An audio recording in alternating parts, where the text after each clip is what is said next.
અને આ રીતે કરીને પરમગુરુનું સ્વરૂપ આપણી અંદર ઉતરી જાય. પરમગુરુને આપણી અંદર બેસાડવાને ને આપણા હૃદયમાં એ બેસી જાય તો એ કેનાથી બેસશે? તો ગ્રંથની સમજથી. ગ્રંથમાં આપેલી સમજ દ્વારા આપણા હૃદયમાં પરમગુરુનો વાસ થશે.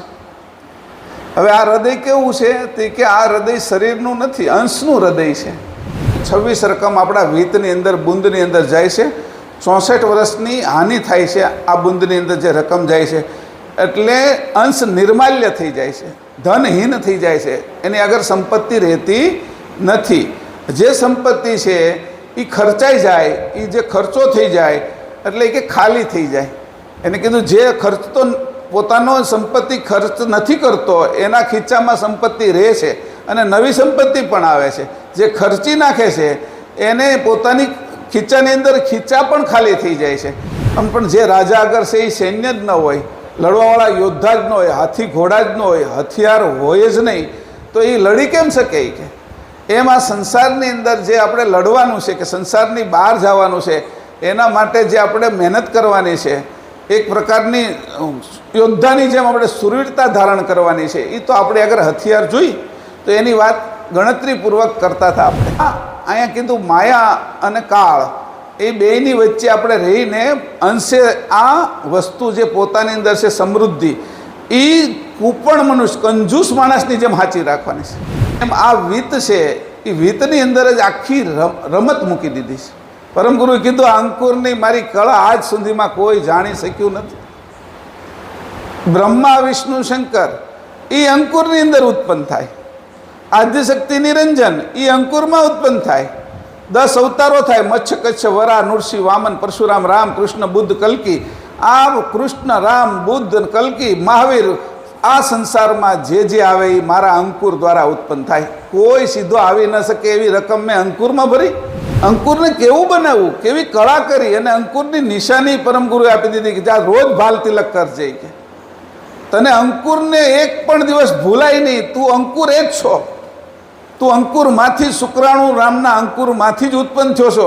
એમ એવો એકેય બાકી નથી. આજે આ દુનિયાની અંદર ટ્રમ્પ લઈ લો, નરેન્દ્ર મોદી લો, બધા જ અંકુરમાં આવે.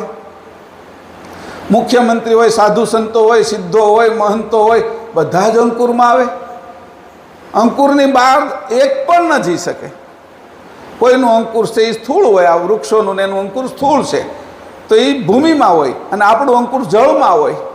એવી રીતે કોઈનું અંકુર અગ્નિમાં હોય, કોઈનું અંકુર છે એ વાયુમાં હોય, ને કોઈનું અંકુર આકાશ તત્વમાં હોય.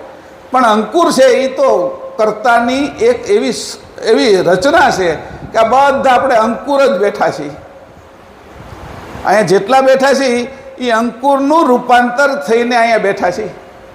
અને હજી જેટલા આવશે એ અંકુરમાંથી જ આવશે. આમાંથી અંકુર બનશે, એ અંકુરમાંથી જ ઉત્પન્ન થઈને આ સૃષ્ટિ નિરંતર ચાલ્યા કરશે. તો એ કે આવો અંકુરનો હિસાબ પરમગુરુ કહે છે કે એક અંકુરની અંદર, એક બુંદની અંદર કેટલી વસ્તુ તારી જાય છે, કે કેટલો તું ખર્ચો કરી નાખે છો એનો હિસાબ કર. એટલે 2 ઉદાહરણ પરમગુરુએ આપ્યા કે આવી રીતે જે બગલો અને બિલાડી, એના 2 ઉદાહરણ છે કે એ શું કરે છે કે તમારા ધનનું હરણ કરે છે. એટલે આપણી સુરતા, નૂરતા ને આરત એ રત્ના દેવોમાં લગાડી દે અંશની, અને રત્ના દેવોમાં જે આરતને સુરતા, નૂરતાની લગાડી દે એટલે એટલું બધું એના વિશે આપણને સારું સમજાવે, એના વિશે સારી સારી સ્તુતિઓ કરે, ગાન કરે, અને એને કીધું ને મનોરંજનના બધા સાધનો કરે. મનનું રંજન થાય ને એટલે જીવ ખેંચાઈને ત્યાં જાય. એને સાચી વાતની ખબર પડે નહીં, એને ખેંચાઈને જાય ત્યાં. આવી રીતે ખેંચવાને તે આવી રીતે કે આવો દાવ કરે છે કે બગલાની જેવી છે કે. અને આ બધા ગુરુઓ, આ બાજુના ગુરુઓ કીધું એને. પરમગુરુ કહે છે કે મારા શરણે આવ્યો છે એને તો હું બહાર જ કાઢી નાખું છું. એને હું રીત આપું છું, પદ્ધતિ આપું છું કે આ તારું વિત્ત છે એને કેવી રીતે સાચવવું, એને કેવી રીતે તારે જાળવી રાખવું, એની શું ટેકનિક છે, એની પદ્ધતિ શું છે એ હું દેખાડું છું. આ કોઈ એવું કાંઈ દેખાડતા નથી. કે એનું વિત્ત એટલે પૈસાનું હરણ કરે છે ને સાચી વાત દેખાડતા નથી. અંકુરની કોઈને ખબર નથી. ઘણી જગ્યાએ બીજ ધર્મ ચાલે છે, બાકી તો સંસારમાં ઘાટ ધર્મ હાલે. બધા એના ઘાટોની મૂર્તિ બનાવી, ગુરુઓની મૂર્તિ બનાવીને પૂજાઓ જ થયા કરે. પરમગુરુએ કીધું કે ઓહો, આ સંસાર તો જડ થઈ જશે. કે આ જે ચેતન વસ્તુ અંકુર છે એની તો કોઈને પૂજા કરતા જ આવડતી નથી. આ અંકુર છે જે ચેતન, એની તો પૂજા જ કરતા આવડતી નથી. એનું કેવું પૂજવું, એને કેવી રીતે માનવું, એને કેવી રીતે સાધ્ય કરવું, એ તો આવડતું નથી કે. અને આ મૂર્તિ તો કંઈ કામ કરતી નથી કે. એટલે તરત જ એની મૂર્તિની જે વાત હતી એના કારણે જે જડતા આવતી હતી. એટલે કેટલી જગ્યાએ પરમ ગુરુએ મૂર્તિ પૂજાના બાબતમાં લખ્યું કે આ જડ પૂજે ઝાંકી જડ દ્રષ્ટિ. ચેતન જે ઉત્કૃષ્ટ ચેતન છે, તારી અંદર સમાયેલું છે, તારી સાથે આવેલું છે, તું એમાંથી બન્યો છે, તારા સંતાનો એમાંથી બન્યા છે, તારા બાપ દાદા એમાંથી બન્યા છે. ચેતન વસ્તુને તું જાણતો નથી, તારી અંદર રહેશે કે. આવી ચેતન વસ્તુનો તને પરિચય કરાવે કોણ? કે આવા જે ત્યાગી, આ બાજુના કહેવાતા ગુરુ બિલાડી અને બગલા જેવા, એને એ ખબર પડશે નહીં. એને ખબર જ નથી આ વાતની કે હું કેમાંથી બન્યો. એ અંકુરી જ્ઞાન તો પરમગુરુ લઈને આવ્યા, 84 તત્વની વાત તો પરમગુરુ લઈને આવ્યા, આ જાણ તો પરમગુરુ લઈને આવ્યા.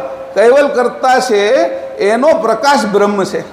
તમે બધા બ્રહ્મને માનો છો કે જેમ ટોપ લેવલના ઊંચા જે લોકો થયા, અષ્ટાવક્ર થયા, જનક થયા, વશિષ્ઠ થયા, રામ થયા, એ બધાય માને છે કોને? તો કે બ્રહ્મને. અને એ બ્રહ્મને માને છે એને પાછા સંસાર માને છે, એની મૂર્તિઓ બનાવી, એની પૂજાઓ કરી, એના ગ્રંથો લખાણા અને મનોરંજન કથાઓ ચાલે છે. આટલી કથાઓ ચાલે છતાંય વ્યથા નથી એની નીકળતી. આ સંસારમાંથી આવવા જવાનો જે ક્રમ છે એ અંશે થયા વગર મટતો નથી. અને અંશે થવા માટે તારું આ વિત છે એને તારે કેવી રીતે જાળવી રાખવાનું, એનો આખો વિષય અહીંયા ચાલુ છે. ત્યારે પોતાનું આપનપુરૂપ સ્વરૂપ એ અને પોતાના સજાતી કેવલ કરતાને જણાવવાવાળા પરમગુરુ છે. આ પરમગુરુ છે એ બીજા જે સંપ્રદાયની અંદર ગુરુપદને ધારણ કરીને બેઠેલા છે એની જેવા નથી. કારણ કે એ બધા આ અંકુરમાંથી ઉત્પન્ન થયેલા છે. પરમગુરુ અંકુરમાંથી ઉત્પન્ન થયેલા નથી. બાકીના બધા તે અંકુરમાંથી ઉત્પન્ન થયા છે. પરમગુરુ અંકુરને જાણનારા છે, એટલે આપને અંકુરની જાણ આપી શકે એમ છે, બક્ષિસ કરીએ કેમ છે. જેની આગળ હોય એ બક્ષિસ કરીએ કે. બાકી સંસારમાં અંકુરની કોઈને ખબર જ નથી. હું તો આ આપણા સંપ્રદાયમાં આવ્યો એ પહેલાં એક ગલી ખૂચી, એક દુકાનો, આ જે કહેવાય ને આધ્યાત્મની, એ બધી જમાં જઈ આવ્યો. ફરીને પછી આવ્યો કે કાંઈ સાચી વસ્તુ જ નથી મળતી. ઘણા આમાં એવા હશે કે ગોતતા આવ્યા કે સાચી વસ્તુની મારે ખોજ છે, પણ આ કોઈ દુકાનમાં સાચી વસ્તુ વેચાતી નથી. બધાની અંદર જુઓ તો ભેળસેળ દેખાય. તો કે આવો જ ને ઓળખાણ કરાવનારો આપે કે તારું પોતાનું સત્ય સ્વરૂપ શું છે, તું કેના દ્વારા અહીંયા આવ્યો છો અને કઈ રીતે ત્યાં જઈશ પાછો, એવું જો તને કોઈ કહેવાવાળું મળે, એ પરમગુરુ સિવાય બીજું કોણ હોય કે. એ જો તને મળે તો એને તન મન અને ધન આપતા જરા પણ ભય રાખવો નહીં કે.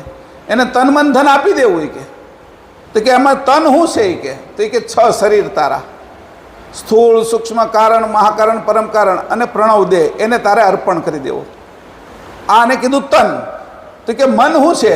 તો કે આ બાજુ જે બધાનું કામ કરે છે, મનન કરે છે. અંતસ્કરણમાં, મનુષ્ય અંતસ્કરણમાં મન મોટામાં મોટું છે. મન જ આ બધા ખેલ કરે છે. એવી રીતે જે મન અંશનું છે, આ શરીરનું મન નહીં કીધું. કયું કીધું? અંશનું મન તારે આપી દેવાનું. પછી કે ધન કયું કીધું? તો કે આ તારો પ્રાણ. પ્રાણ સિવાય મોટું ધન નથી કે. પૈસાનું નથી કીધું એને. આ કેવલ જ્ઞાન કેવું છે એના ઉપરથી ખબર પડે કે આ લોકના જે બ્રહ્મા વિષ્ણુ શંકર છે એને ભજે છે, એ પણ કોઈને ભજે છે.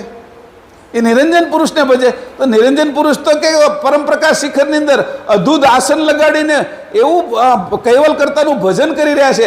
એ કરતા કૈવલ એની ઓળખાણ કરાવનાર આ બાજુ પરમગુરુ સિવાય બીજું કોઈ નથી, એવું કીધું અહીંયા. આ પરમગુરુનું તું ઓળખાણ કરી લે કે.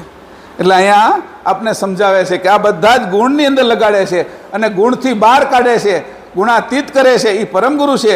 પછી શક્તિતીત કરે છે એ પરમગુરુ છે. અને કાળાતીત પણ પરમગુરુ કરે છે. બ્રહ્મની અંદર પણ આપને છે અસ્મિ નથી લાગવા દેતા અંશને. એવા પરમપતિને પ્રાપ્ત કરાવનારા પરમગુરુ આપણી સાથે રહે છે. આપણી સાથે એનું વ્યાપક સ્વરૂપ છે એ કે જે સોહંગ રૂપે વ્યાપક છે એ સ્વરૂપે આપણે એને ભજીએ છીએ અને આપણી સાથે જ હોય છે. જેમ શ્વાસ આપણી સાથે છે એમ અંશ આપણી સાથે છે. અંશનો હોય તો કેમ આ શરીર હાલે? આ શ્વાસનો હોય તો શરીર કેમ હાલે? એમ જાણ રૂપે પરમગુરુ આપણી સાથે છે. હમણાં ગઈકાલે જ હું વાત કરતો હતો કે તારી અરે જાણ રૂપે છે, તને એમ થાય કે આ કરું કે આ કરું, તરત તને જાણ આપે કે આ કર. આ ચા બનાવું કે દૂધ બનાવું, આજ શીરો કરું કે ભજીયા કરું, આજે છે ભાખરી બનાવું કે રોટલી બનાવું, આજે આ સાડી પહેરું કે આ કપડાં પહેરું, તરત જાણ આપે કે તું આ કર. આ ચપ્પલ પહેરું કે આ પહેરું, આ લગ્નમાં જવું તો આમ કરું કે આની સાથે જાઉં કે આની સાથે જાઉં, શાક લેવા જાઉં તો આ લઈ આવું કે આ લઈ આવું. તો એ તને દર વખતે તારી સાથે જાણ રૂપે રહેશે. એ જાણ છે એને તું પકડ. તને ઉઠાડે છે, સૂર આવે છે, જાણ આપે છે, એ જાણ રાત દિવસ રહેશે. એમાંથી શુદ્ધ જાણ જે છે એને પકડી કે આ બધી જાણ તને આપે છે, એ આપનાર તારી સાથે 24 કલાક રહે છે. એવું વ્યાપક સ્વરૂપ પરમ ગુરુનું તારી સાથે છે. चैनल को सब्सक्राइब करिए, बेल आइकन दबाइए, ये वीडियो ज्यादा से ज्यादा लोगों तक पहुंचाइए.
कृष्ण स्वामी महाराज की श्रीमंत करुणा सागर भगवान की नरवेश सागर महाराज की महंत तपस्वी रघुराम महाराज की परमहंस सुखानंद जी महाराज की श्री विष्णुदास जी महाराज की श्री शांतदास जी महाराज की श्री शीतलदास जी महाराज की श्री अर्चनदास जी महाराज की सर्व संतन की सर्व देवन की कैवल धाम की गुरुगाजी सारसापुर की कायम पंथ की ज्ञान संप्रदाय की भारत की पंचम स्वतम वेद जगातान की ग्रंथ वाचन प्रारंभ समय का एवं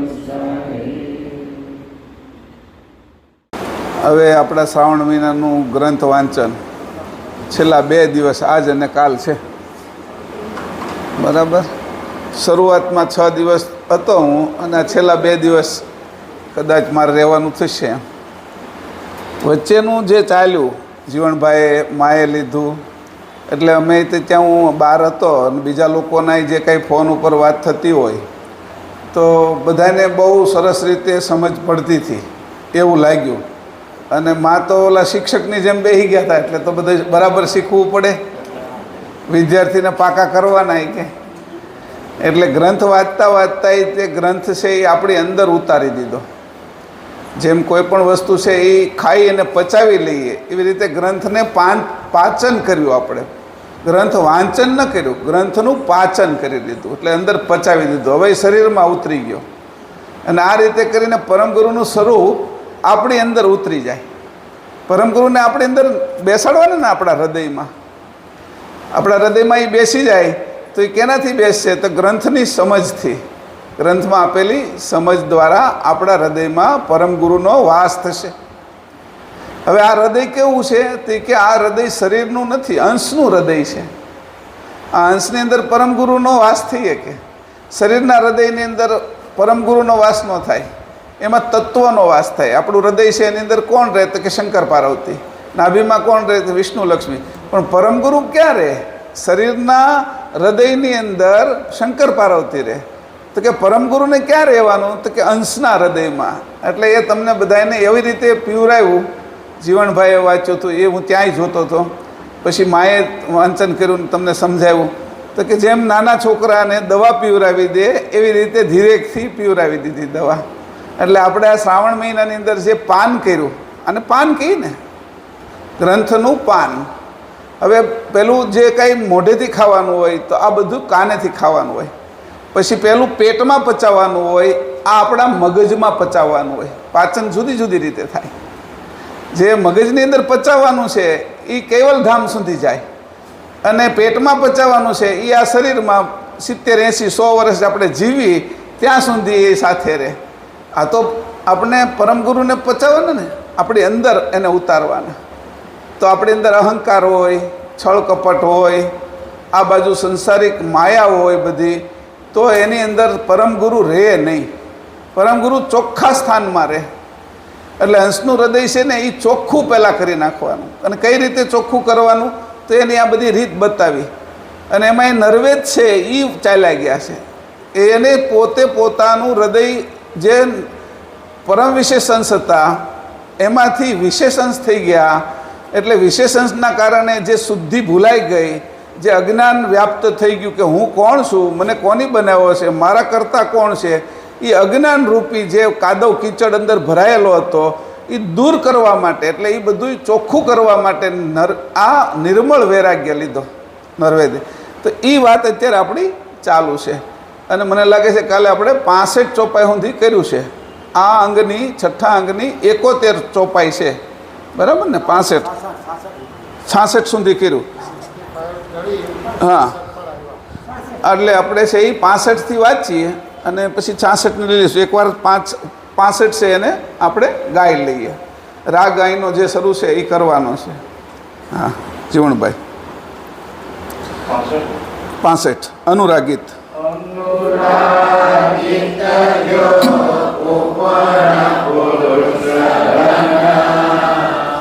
ઓડી ન ખરચત જોતે જો જન કુધન કિએ તત્વ જે જાવત દેતન ત્યોતે अनुरागित जो कुपण पुरुष धन कोडि न खरचत जोते जो जन कुधन किए तत्व जे जावत देतन त्योते. શ્રીમદ કરુણાસાગર ભગવાન કહે છે કે જે કૃપણ એટલે કંજૂસ પુરુષ પોતાના ધનમાંથી કોડી માત્ર ખર્ચતો નથી, એવો એનો અનુરાગ ધન ઉપર હોય છે. તેવી જ રીતે ભગવતી જનનું ધન ઉપર કહેલા તત્વો છે તે કૃપણ પુરુષની માફક એક પણ ઓછું થવા ન દે એવી રીતે ચોકસાઈથી સાચવવા જોઈએ. હવે અહીંયા વાત કરી ઉપર કહેલા ધન, જે તત્વનું ધન છે. એટલે આગળ માએ કીધું છે, તમે બધા ભણ્યા છો કે 26 રકમ આપણા વિત્તની અંદર બુંદની અંદર જાય છે. 64 વર્ષની હાનિ થાય છે આ બુંદની અંદર જે રકમ જાય છે. એટલે અંશ નિર્માલ્ય થઈ જાય છે, ધનહીન થઈ જાય છે, એની આગળ સંપત્તિ રહેતી નથી. જે સંપત્તિ છે એ ખર્ચાઈ જાય, એ જે ખર્ચો થઈ જાય એટલે કે ખાલી થઈ જાય. એને કીધું જે ખર્ચતો પોતાનો સંપત્તિ ખર્ચ નથી કરતો એના ખીચામાં સંપત્તિ રહે છે અને નવી સંપત્તિ પણ આવે છે. જે ખર્ચી નાખે છે એને પોતાની ખીચાની અંદર ખીચા પણ ખાલી થઈ જાય છે. એવી રીતે કીધું કે જો અંશ છે એ પોતાની આ સમૃદ્ધિ છે કરતાં એને આપેલી છે એ સાચવી રાખે અને એ પોતે છે એને પોતાની અંદર ગ્રહણ કરે, એને પાચન કરે, તો એના પ્રતાપે એના કારણે એ કરતા પરમ ગુરુ દ્વારા કરતા કૈવલ્યને મળી શકે. પછી એની ઉદાહરણ એક આપ્યું કે જેમ રાજા હોય એને લશ્કર હોય અને લશ્કર સાથે હથિયારો હોય તો એ લડવા માટે જાય તો દેદીપ્યમાન લાગે, શોભાયુક્ત હોય કે એ લડવા જાય ત્યારે, અને સામેના સૈન્યને જીતીને આવે. આમ પણ જે રાજા આગળ છે એ સૈન્ય જ ન હોય, લડવાવાળા યોદ્ધા જ ન હોય, હાથી ઘોડા જ ન હોય, હથિયાર હોય જ નહીં, તો એ લડી કેમ શકે કે? એમ આ સંસારની અંદર જે આપણે લડવાનું છે કે સંસારની બહાર જવાનું છે, એના માટે જે આપણે મહેનત કરવાની છે, એક પ્રકારની યોદ્ધાની જેમ આપણે સુરવીરતા ધારણ કરવાની છે, એ તો આપણે અગર હથિયાર જોઈ તો એની વાત ગણતરીપૂર્વક કરતા હતા આપણે કે કેટલી કેટલી વસ્તુ બિંદુની અંદર જાય છે, એના વિશે આખો વિષય ચાલ્યો. પહેલું અંગ લીધું ત્યારથી લઈને આ છેલ્લું અંગ કે નિર્માલ્ય કેમ થાય છે, નર નિર્માલ્ય, એટલે નરમાં નારી અને નર બંને આવી જાય, બંનેના તત્વની સરખી હાનિ થાય છે, બંનેના તત્વની સરખી હાનિ થાય છે. જે એક બિંદુની અંદરથી આખી સૃષ્ટિ ઉત્પન્ન થાય એવું આ બિંદુની અંદર તાકાત છે કે આ બિંદુની તાકાત કેટલી છે કે જે પ્રણવને પકડી રાખે છે. પ્રણવને પણ જ્યાં સુધી શરીરમાં વિત્ત છે ત્યાં સુધી પ્રાણ જતો નથી, પ્રાણને પણ પોતાને આધીન રાખે એવું આ વિત્ત છે કે એક એક બિંદુની અંદરથી કેટલી સમૃદ્ધિ ભરેલી છે કે, અને એ તત્વની સમૃદ્ધિ છે, જે તત્વની સમૃદ્ધિ કરતાં કૈવલ્ય નિર્માણ કરેલી છે એ આપણે સાથે આપવામાં આવી. આપણે કોઈ બહાર વિદેશમાં જતા હોય કે બહાર ગામ જતા હોય તો આપણે જે સાધનની જરૂર હોય એ બધા સાધનો આપણા ઘરેથી સાથે લેતા જઈએ, પણ જે જગ્યાએ જઈને વાપરવાના હોય એની પહેલાં જ ખોવાઈ જાય, કોઈ ચોર લઈ જાય તો પછી આપણે ત્યાં જઈએ તો એની ખોટ ઉત્પન્ન થાય. આપણે ત્યાં જઈએ તો આપણે એ સાધનો આપણને મળે નહીં એટલે એની ખોટ ઉત્પન્ન થાય. આપણા પૈસા ચોરાઈ ગયા હોય તો ત્યાં શું વાપરીએ, આપણા દરદાગીના ચોરાઈ ગયા હોય તો શું વાપરીએ, આપણા કપડાં ચોરાઈ ગયા તો પહેરીશું. તો એવી રીતે જે આ અહીંયા કીધું માયા અને કાળ એ બેયની વચ્ચે આપણે રહીને અંશે આ વસ્તુ જે પોતાની અંદર છે સમૃદ્ધિ, એ કૂપણ મનુષ્ય કંજૂસ માણસની જેમ સાચી રાખવાની છે. આપણે કીધું ને કે ચમડી જાય પણ દમડી ન છૂટે. રાજસ્થાનમાં એક કહેવત છે કે આ વાણિયા કેવા છે કે વેપાર કરવાવાળા, તો એ કે દમડી જાય, ચમડી તૂટી જાય, એની ચામડી નીકળી જાય પણ દમડી ન જવા દે, એક દમડી ન જવા દે, એવો કંજૂસ માણસ હોય. પોતાની ચામડી ભલે ઉતરી જાય પણ મારા પૈસા તો છોડવા જ નથી, એવો જો કંજૂસ થાય કે અંશ અને આ રકમોને જવા ન દે અને ભેગી કરી રાખે તો એ કે એ ધનવાન કહેવાય. અને આવો ધનવાન થયેલો માણસ છે એને બધું જ પ્રાપ્ત થાય કે પરમગુરુ પ્રાપ્ત થાય, અને પરમગુરુ દ્વારા આપણા જે મૂળ સકર્તા સર્જનહાર કૈવલ કરતા એ આપને પ્રાપ્ત થાય. એવું અહીંયા કીધું છે કે આ ચોકસાઈ, હા, આ રીતે આ ધનને ચોકસાઈથી સાચવી રાખવું જોઈએ. પછી ધન આવ્યું આપણે છોડતા નથી પણ સાચવશો ક્યાં? તો ચોર લૂંટારાય લઈ જાય, પછી ઘરમાં જેમ તેમ મૂકી ના દેવાય. સોનાના દાગીના તમે ક્યાં મૂકો, હીરાના દાગીના ક્યાં મૂકો, પૈસા લત્તાય ક્યાં મૂકો? ચપ્પલ કાઢો ત્યાં તો એ ના મુકાય ને, ચપ્પલ કાઢીએ તો બહાર કાઢીએ. તો કે જે કિંમતી વસ્તુ હોય એને સંઘરવી પડે, અને એ સંઘરવો તો ક્યાં સંઘરવાની? એની બેંક ક્યાં રાખો? તો બેંકમાં મૂકો તો એનું વ્યાજ મળે, એનું ચક્રવૃત્તિ વ્યાજ મળે. પછી તમે ધંધામાં લગાડો તો એ પૈસાની કમાણીને નફો પણ થાય, હોશિયારી હોય તો. એમ આ વિત્ત છે એ વિત્તની અંદર જ આખી રમત મૂકી દીધી છે. પરમગુરુએ કીધું અંકુરની મારી કળા આજ સુધીમાં કોઈ જાણી શક્યું નથી. બ્રહ્મા વિષ્ણુ શંકર એ અંકુરની અંદર ઉત્પન્ન થાય, આદ્યશક્તિ નિરંજન એ અંકુરમાં ઉત્પન્ન થાય. 10 અવતારો થાય, મચ્છ કચ્છ વરા નૃસિંહ વામન પરશુરામ રામ કૃષ્ણ બુદ્ધ કલ્કી. આ કૃષ્ણ રામ બુદ્ધ કલ્કી મહાવીર આ સંસારમાં જે આવે એ મારા અંકુર દ્વારા ઉત્પન્ન થાય. કોઈ સીધો આવી ન શકે એવી રકમ મેં અંકુરમાં ભરી. આવું દિવ્ય અંકુર બનાવનાર હું પોતે, અને અંકુરના વિષયમાં સમજાવનાર પણ હું પોતે. અને બીજું અંકુરના વિષયમાં કોઈ ન સમજી શકે. અંકુરને કેવું બનાવવું, કેવી કળા કરી, અને અંકુરની નિશાની પરમગુરુએ આપી દીધી કે જ્યાં રોજ ભાલ તિલક કરજે કે તને અંકુરને એક પણ દિવસ ભૂલાય નહીં. તું અંકુર એક છો, તું અંકુરમાંથી શુક્રાણુ રામના અંકુરમાંથી જ ઉત્પન્ન થયો છો. એમ એવો એકેય બાકી નથી. આજે આ દુનિયાની અંદર ટ્રમ્પ લઈ લો, નરેન્દ્ર મોદી લો, બધા જ અંકુરમાં આવે. મુખ્યમંત્રી હોય, સાધુ સંતો હોય, સિદ્ધો હોય, મહંતો હોય, બધા જ અંકુરમાં આવે. અંકુરની બહાર એક પણ ન જઈ શકે. કોઈનું અંકુર છે એ સ્થૂળ હોય, આ વૃક્ષોનું ને એનું અંકુર સ્થૂળ છે તો એ ભૂમિમાં હોય, અને આપણું અંકુર જળમાં હોય. એવી રીતે કોઈનું અંકુર અગ્નિમાં હોય, કોઈનું અંકુર છે એ વાયુમાં હોય, ને કોઈનું અંકુર આકાશ તત્વમાં હોય. પણ અંકુર છે એ તો કર્તાની એક એવી રચના છે કે આ બધા આપણે અંકુર જ બેઠા છીએ. અહીંયા જેટલા બેઠા છીએ એ અંકુરનું રૂપાંતર થઈને અહીંયા બેઠા છીએ, અને હજી જેટલા આવશે એ અંકુરમાંથી જ આવશે. આમાંથી અંકુર બનશે, એ અંકુરમાંથી જ ઉત્પન્ન થઈને આ સૃષ્ટિ નિરંતર ચાલ્યા કરશે. તો એ કે આવો અંકુરનો હિસાબ પરમગુરુ કહે છે કે એક અંકુરની અંદર, એક બુંદની અંદર કેટલી વસ્તુ તારી જાય છે, કે કેટલો તું ખર્ચો કરી નાખે છો એનો હિસાબ કર. એટલે આખું આ જે અંગ છે એનું તે નામ એવું જ આપ્યું ને. હા, નર નિર્માલ્ય, એક જ મિનિટ, નર નિર્માલ હવિત હિસાબ.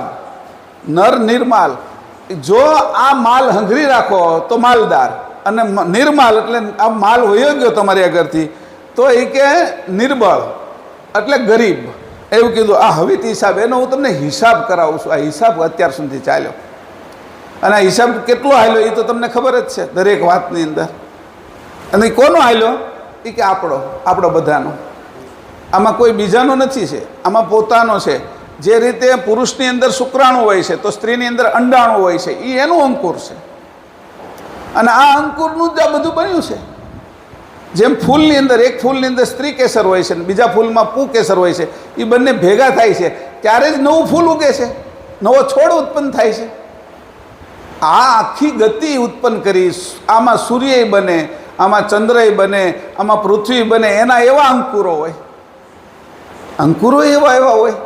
એના અંકુર એ પ્રમાણના હોય. કીડીનું અંકુર એ હોય, કીડી અંકુર વગર એ કીડીનું ઉત્પન્ન થાય તો એના પ્રમાણનું અંકુર હોય. આપણે જોઈએ છીએ જીવ જંતુના અંકુરો બનાવીને આ કરતા એ પછી ક્યારે બનાવવું પડે નહીં ફરીથી, એવો ખેલ રચી નાખ્યો. એ કે મારે ખોટી મહેનત નથી કરવી, કે આ અંકુરને જ મહેનત કરાવવી છે, કે અને એવી રમત કરી છે કે આજ સુધી આને કોઈ જાણી ન શક્યું.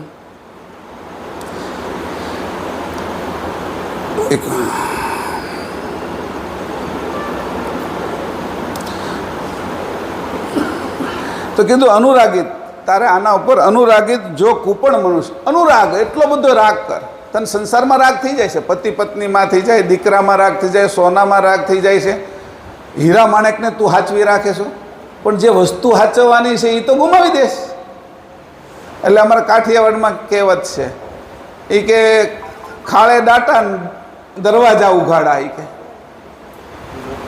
ખાળે દાટા, ખાળ હોય ને આપણા ઘરમાં જેમાંથી પાણી જતું હોય ખરાબ, એને દાટા મારી દઈએ. હે, ખાળે ડૂચા અને દરવાજા ખુલ્લા મોકળા. એટલે એવી જુદી જુદી જગ્યાએ જુદી જુદી કહેવતો હોય, એમાં અક્ષરોમાં શબ્દોમાં ફરક હોય. એ કે આવડો મોટો દરવાજો ખુલ્લો છે ને તે ખાળે દાટા મારી દીધા એમ. હવે એમ કે ઉંદરડો છે ને એ કે ખાળમાંથી આવે છે. એ કે એટલે શું કર્યું, બધા જે ખાળ હતી ને એમાં દાટા મારી દીધા, અને દરવાજો ખુલ્લો તો દરવાજામાંથી ઉંદરડો ન આવી શકે, આવડો મોટો દરવાજો છે. એમ આપણે જે ધન રાખ્યું ને એ ખાળે દાટા, એટલે જે ધન નાશ પામવાનું છે. જે ધન છે એની કોઈ સામે વિશેષ કોઈ કિંમત નથી, મૃત્યુ પછી મદદ નથી કરવાનું, એ ધનને સાચવી રાખીએ છીએ. અને જે ધન સાચું છે, પોતાને અંશને કામનું છે, કરતા સુધી પહોંચાડનારું છે, એ રીત આપણે ગુમાવી દઈએ છીએ.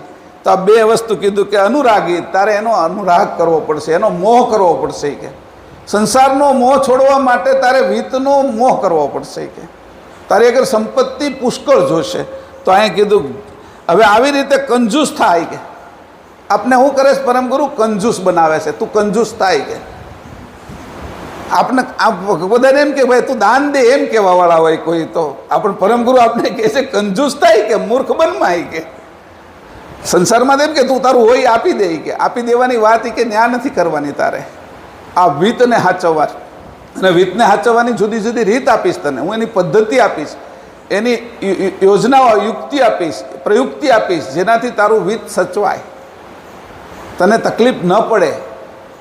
એટલે આવી રીતે અહીંયા વાત કરે છે. આગળની ચોપાઈ 66મી. પણ અબ કે त्याग दिखाइत जीव करन कुशरणा अंतर बगमन जारी नकीगत दाव लगे धन हरणा पण अब के तो त्याग दिखाइत जीव करन कुशरणा अंतर बगमन जारी नकीगत दाव लगे धन हरणा। જગતભરના ત્યાગીઓનું ધ્યાન બગલા તથા બિલાડીના જેવું હોય, દાવ લાગે ધનનું હરણ કરનાર દેખાય છે. તેથી તે જીવોને ગુરુના શરણમાં વાળવા ત્યાગને કઈ બતાવ્યો છે. હવે અહીં કીધું મેં તને લોભ કરવાનું કીધું, પણ મેં ત્યાગ હું કામ કે કરવાનું કીધું? બોલે આગળની ચોપાઈમાં તો આપણે લોભ કરવાનું કીધું, તું છોડતો નહીં કે. અને એ કીધું આમાં પાછું કીધું છે કે ત્યાગ, એ પણ એ કે સંસારનો ત્યાગ કેવો છે કે. એટલે કીધું પણ અબ કે ત્યાગ દેખાય કે અત્યારનો તું ત્યાગ જોઈ કે.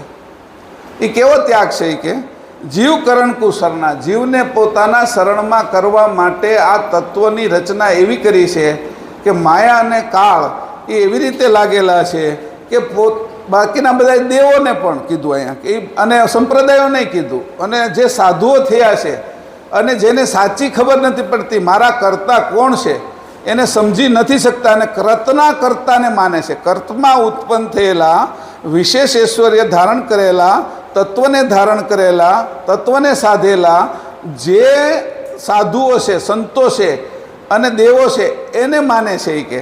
તો એ સાચા કર્તાને જાણતા નથી અને ત્યાગ કર્યો છે ઘરનો એ કે. ઘરનો ત્યાગ કરીને ગયા છે, એ કરે છે શું એ કે એ તું જોઈ કે સંસારમાં જીવ કરણ કુશળના દેખાય, તને દેખાય છે જીવોને ભેગા કરે છે કે, અને એના વાડામાં લઈ આવે છે, વાડામાં પૂરી દે છે કે, અને એની અંદર બાંધી દે છે. અંતર બગ મંજારી નકી ગતિ કે, અને ઉપરથી બધું સારું સારું બોલે છે ને અંદર હૃદયની અંદર એની નીતિ કેવી છે કે બગલા જેવી, બિલાડી જેવી કે. કેવી રીતે? તો કે બગલો આપણને એવું લાગે માછલીને દેડકાને એને કે કેટલું સરસ મજાનું ધ્યાન ધરે છે. એટલે માછલી એટલો બધો આમ શાંતિથી એક પગે ઊભો હોય ને એમ લાગે કે આહા હા આવો તો તપસ્વી કોણ હોય. નદી કિનારે, સરોવરના કિનારે બગલાને જોઈએ આપણે, પણ એમ એને ખબર જ હોય છે, એટલો જાગ્રત હોય જ છે. માછલી બધી ધીરે ધીરે પાછી એની બાજુમાં આવવા મળે ત્યાં સુધી ધીરજ રાખે, એને પગે અડી જાય તોય ન કાંઈ કરે, દેડકાઈ આવી જાય પણ પછી એને એમ લાગે ને કે હવે આ છટકી જાય એમ નથી, એટલે એવી રીતે તરાપ માટે સીધી જ માછલીને પકડી લે કે. એમ તારું ધન હરવાવાળા છે કે આ ધન એ કે બાહ્ય ધન એ હરે છે, પણ આ આંતરિક ધન હોતી તને છે એ કર્તના કર્તાની અંદર લગાડે છે કે. સાચા કર્તાનો પરિચય આપતા નથી ને આ વિતને સાચવવાની રીત બતાવતા નથી. એવા જે આ બાજુના ત્યાગી લોકો છે, સંતો છે, સાધુઓ છે, એને કોઈને કર્તાની ખબર નથી કે પોતે અંશની ખબર નથી. હું અંશ કોણ છું? એ તો દેહભાવમાં, જીવભાવમાં, આત્મભાવની અંદર વિચરણ કરે છે. અને એ વિચરણ કરતાં એ પોતાના સંપ્રદાયની અંદર લોકો વધે, જીવોને ખેંચીને એનો વધારો કરે, એવી રીતે જીવ ગતિના છે કે. પછી આ એક ઉદાહરણ એની બગલાનું આપ્યું, બીજું આપ્યું બિલાડીનું.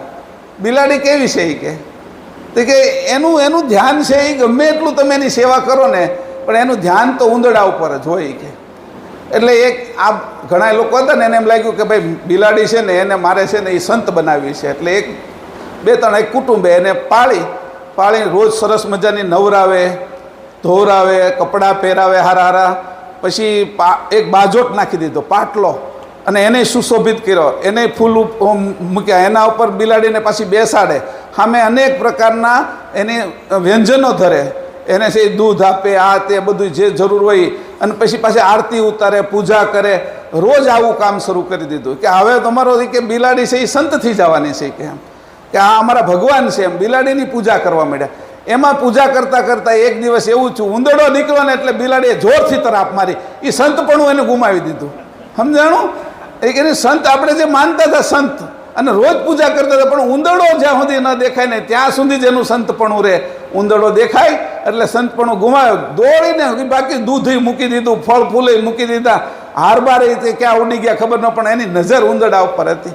એટલે 2 ઉદાહરણ પરમગુરુએ આપ્યા કે આવી રીતે જે બગલો અને બિલાડી એના 2 ઉદાહરણ છે કે એ શું કરે છે કે તમારા ધનનું હરણ કરે છે. એટલે આપણી સુરતા નૂરતા ને આરત એ રત્ના દેવોમાં લગાડી દે અંશની, અને રત્ના દેવોમાં જે આરતને સુરતા નૂરતાની લગાડી દે એટલે એટલું બધું એના વિશે આપણને સારું સારું સમજાવે, એના વિશે સારી સારી સ્તુતિઓ કરે, ગાન કરે, અને એને કીધું ને મનોરંજનના બધા સાધનો કરે. મનનું રંજન થાય ને એટલે જીવ ખેંચાઈને ત્યાં જાય, એને સાચી વાતની ખબર પડે નહીં, એને ખેંચાઈને જાય ત્યાં. આવી રીતે ખેંચવાની, આવી રીતે કે આવો દાવ કરે છે કે બગલાની જેવી છે કે. અને આ બધા ગુરુઓ, આ બાજુના ગુરુઓ કીધું એને. પરમ ગુરુ કહે છે કે મારા શરણે આવ્યો છે એને તો હું બહાર જ કાઢી નાખું છું, એને હું રીત આપું છું, પદ્ધતિ આપું છું કે આ તારું રીત છે એને કેવી રીતે સાચવવું, એને કેવી રીતે તારે જાળવી રાખવું, એની શું ટેકનિક છે, એની પદ્ધતિ શું છે એ હું દેખાડું છું. આ કોઈ એવું કાંઈ દેખાડતા નથી કે એનું રીત એટલે પૈસાનું હરણ કરે છે ને સાચી વાત દેખાડતા નથી. અંકુરની કોઈને ખબર નથી. ઘણી જગ્યાએ બીજ ધર્મ ચાલે છે, બાકી તો સંસારમાં ઘાટ ધર્મ હાલે. બધાયના ઘાટોની મૂર્તિ બનાવી, ગુરુઓની મૂર્તિ બનાવીને પૂજાઓ જ થયા કરે. પરમ ગુરુએ કીધું કે ઓહો આ સંસાર તો જડ થઈ જશે કે આ જે ચેતન વસ્તુ અંકુર છે એની તો કોઈને પૂજા કરતા જ આવડતી નથી. આ અંકુર છે જે ચેતન એની તો પૂજા જ કરતા આવડતી નથી. એનું કેવું પૂજવું, એને કેવી રીતે માનવું, એને કેવી રીતે સાધ્ય કરવું એ તો આવડતું નથી કે. અને આ મૂર્તિ તો કંઈ કામ કરતી નથી કે. એટલે તરત જ એની મૂર્તિની જે વાત હતી એના કારણે જે જડતા આવતી હતી. એટલે કેટલી જગ્યાએ પરમ ગુરુએ મૂર્તિ પૂજાના બાબતમાં લખ્યું કે આ જડ પૂજે ઝાંકી જડ દ્રષ્ટિ. ચેતન જે ઉત્કૃષ્ટ ચેતન છે, તારી અંદર સમાયેલું છે, તારી સાથે આવેલું છે, તું એમાંથી બન્યો છે, તારા સંતાનો એમાંથી બન્યા છે, તારા બાપ દાદા એમાંથી બન્યા છે. ચેતન વસ્તુને તું જાણતો નથી, તારી અંદર રહેશે કે. આવી ચેતન વસ્તુનો તને પરિચય કરાવે કોણ કે આવા જે ત્યાગી આ બાજુના કહેવાતા ગુરુ બિલાડી અને બગલા જેવા, એને એ ખબર પડશે નહીં. એને ખબર જ નથી આ વાતની કે હું કેમાંથી બન્યો. એ અંકુરી જ્ઞાન તો પરમગુરુ લઈને આવ્યા, 84 તત્વની વાત તો પરમગુરુ લઈને આવ્યા, આ જાણ તો પરમગુરુ લઈને આવ્યા. કૈવલ કરતા છે એનો પ્રકાશ બ્રહ્મ છે. તમે બધા બ્રહ્મને માનો છો કે જેમ ટોપ લેવલના ઊંચા જે લોકો થયા, અષ્ટાવક્ર થયા, જનક થયા, વશિષ્ઠ થયા, રામ થયા, એ બધાય માને છે કોને તો કે બ્રહ્મને. અને એ બ્રહ્મને માને છે એને પાછા સંસાર માને છે, એની મૂર્તિઓ બનાવી, એની પૂજાઓ કરી, એના ગ્રંથો લખાણા અને મનોરંજન કથાઓ ચાલે છે. આટલી કથાઓ ચાલે છતાંય વ્યથા નથી એની નીકળતી. આ સંસારમાંથી આવવા જવાનો જે ક્રમ છે એ અંશે થયા વગર મટતો નથી. અને અંશે થવા માટે તારું આ વિત છે એને તારે કેવી રીતે જાળવી રાખવાનું એનો આખો વિષય અહીંયા ચાલુ છે. અત્યારે આગળ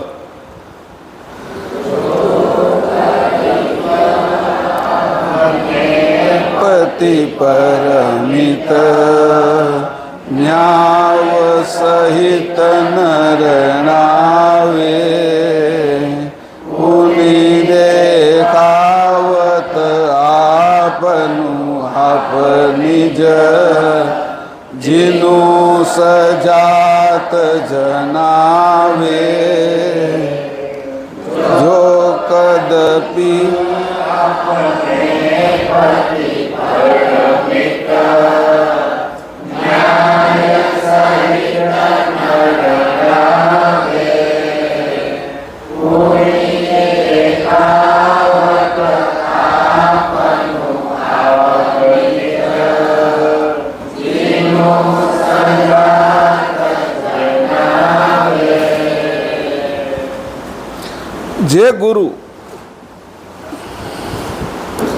જે ગુરુ પોતાનું આપનપું એટલે કે અંશ સ્વરૂપ તથા તે અંશનું સ્વજાતિ સ્વરૂપ જે નિજ પરમપતિ કેવલ કરતા તેનો ન્યાય સહિત નિર્ણય કરાવે તેને. હવે અહીંયા વાક્યને અધૂરું રાખ્યું છે. એ કે બોલા મેં તને કહી દીધું જે આ બાજુના ગુરુની મેં તને વાત કરી તો પરમગુરુ કેવા છે એ કે આ બધી વસ્તુ છે એ પોતાનું આપનપું રૂપ સ્વરૂપ એ અને પોતાના સજાતી કેવલ કરતાને જણાવવાવાળા પરમગુરુ છે. આ પરમગુરુ છે એ બીજા જે સંપ્રદાયની અંદર ગુરુપદને ધારણ કરીને બેઠેલા છે એની જેવા નથી. કારણ કે એ બધા આ અંકુરમાંથી ઉત્પન્ન થયેલા છે. પરમગુરુ અંકુરમાંથી ઉત્પન્ન થયેલા નથી. બાકીના બધા તે અંકુરમાંથી ઉત્પન્ન થયા છે.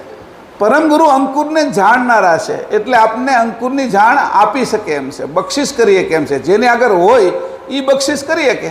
બાકી સંસારમાં અંકુરની કોઈને ખબર જ નથી. હું તો આ આપણા સંપ્રદાયમાં આવ્યો એ પહેલાં એક એક ગલી ખૂચી, એક એક દુકાનો, આ જે કહેવાય ને આધ્યાત્મની, એ બધી જમાં જઈ આવ્યો. ફરીને પછી આવ્યો કે કાંઈ સાચી વસ્તુ જ નથી મળતી. ઘણા એમાં એવા હશે કે ગોતતા એવા કે સાચી વસ્તુની મારે ખોજ છે, પણ આ કોઈ દુકાનમાં સાચી વસ્તુ વેચાતી નથી. બધાની અંદર જુઓ તો ભેળસેળ દેખાય. ચોખ્ખી વસ્તુ કે ચોખ્ખું ઘી જ નહોતું ને, જેમાં જો એમાં ડાળડા મેળવેલું હતું ને કંઈક છે એ બટેટાનો માવો અંદર નાખી દીધેલો ને એવું જ બધું ઘી, ચોખ્ખું ઘી હતું જ નહીં કે. એટલે અહીં ખબર પડે છે કે જે આ સાચી વસ્તુ છે એ ક્યાં હતી, તો કે અંકુરની વાતમાં હતી. અને અહીં કીધું છે એની જ આગળ મેં થોડું લખ્યું છે ચોપાઈ 67માં, પણ જો કોઈ આપણું સત્ય સ્વરૂપ અને પરમમિત એટલે પરમવિત ધરાવતા આપણા પરમપતિને ન્યાયપૂર્વક નિર્ણય કરાવીને સજાતી ચેતન પદની ઓળખાણ કરાવનાર કોઈ મળે તો, પછી 68મી ચોપાઈ, આવા કોઈ આપને મળે તો, હા ચોપાઈ 68.